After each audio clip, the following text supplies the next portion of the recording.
Agulló, un amor que va marcar una generació. Assassinat l'abril de 1993 per un grup de militants d'ultradreta, Guillem Agulló s'ha convertit en un símbol de l'antifeixisme i l'independentisme. Anava a passar els dies de Pasqua a Montanejos, amb uns amics. Guillem Agulló mai tornarà a la seva ciutat a Burjassot. Va morir assassinat la matinada de l'11 d'abril de 1993, ara fa 30 anys. Antifeixista i independentista, un grup de militants d'ultradreta que van assetjar-li d'una punyalada al cor, van acabar amb la seva vida. Només uns d'ells, el neonazi Pedro Cuevas, va ser condemnat a 14 anys de presó. Es va complir només 4. La mort de Guillem ha marcat moltes generacions. Avui en dia el crit de Guillem Agulló, ni oblit ni perdó, continua ressonant als carrers. Guillem s'ha convertit en un símbol de la lluita per les llibertats. Començo. Es diu del Quim Ponsà, Guillem Agulló, en memòria, i diu: potser era massa per vosaltres, potser era massa, oi? La seva esperança, la seva alegria, la llum dels seus ulls, potser era massa, oi? Els seus ideals, les seves banderes, els seus crits de joia, la seva llengua, potser era massa per vosaltres, potser era massa, oi? La seva joventut, la seva vida, el seu respecte i la seva dignitat, potser era massa per vosaltres, segur. El seu puny alçat, les seves cançons, els seus poemes, els seus anells que eren els seus estels, potser era massa per vosaltres, potser era massa, oi? Internauta, perquè no és, que es diu Fada Vermella, que m'ha agradat, i diu: 2 passes més enllà, a terra estès. Guillem, no pot ser. Company de lluita, per mi conegut i alhora desconegut. Negat el dret de viure per una colla de feixistes cabrons.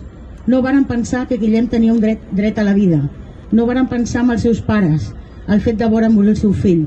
No varen pensar en tots els seus amics, companys de lluita. Esclar, com van a pensar eixos porcs ignorants? I avui aquesta història continua provocant indignació. No va pensar que clavar aquelles punyalades faria mal, i no a la ferida visible de Guillem, sinó als nostres cors, a la de tota aquella gent que des de fa 30 anys continuem dient Guillem Agulló, ni oblit ni perdó. Quan es va fer una commemoració fa anys, que cantava Obrim pas, que té una cançó per Guillem, i diu: si l'haguéssiu vist plorar, mai no hauríeu oblidat com jo, que sempre el duc dins el meu cap. Ho cantava els d'Obrim pas, i per mimetisme ressonava als nostres caps i ho cridaven els budells. Mai l'havíem vist plorar, però no el podíem oblidar, perquè era mirall, era nosaltres, la generació que es va fer gran impregnada d'aquell abril del 93 a Montanejos. Crits, pancartes, poemes i cançons.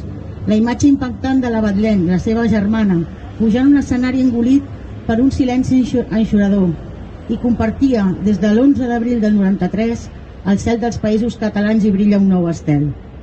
Havien matat a Guillem, però havia nascut un símbol, i et deien que no estaves sol, que no tinguessis por.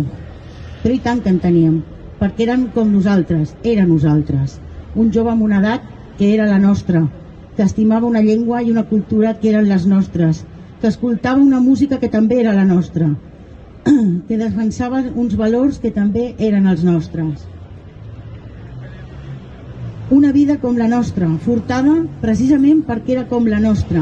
La nit d'aquell 11 d'abril, el ganivet de Pedro Cuevas travessava el cor de Guillem Agulló i ens deixava per sempre més un compromís col·lectiu, un record present que ens lligava de manera cruel però determinada a una realitat. Moria Guillem, naixia el llegat. Com diu la Núria Cadenes, una escritora, Guillem és la distància que separa la paraula d'injustícia de la paraula dignitat.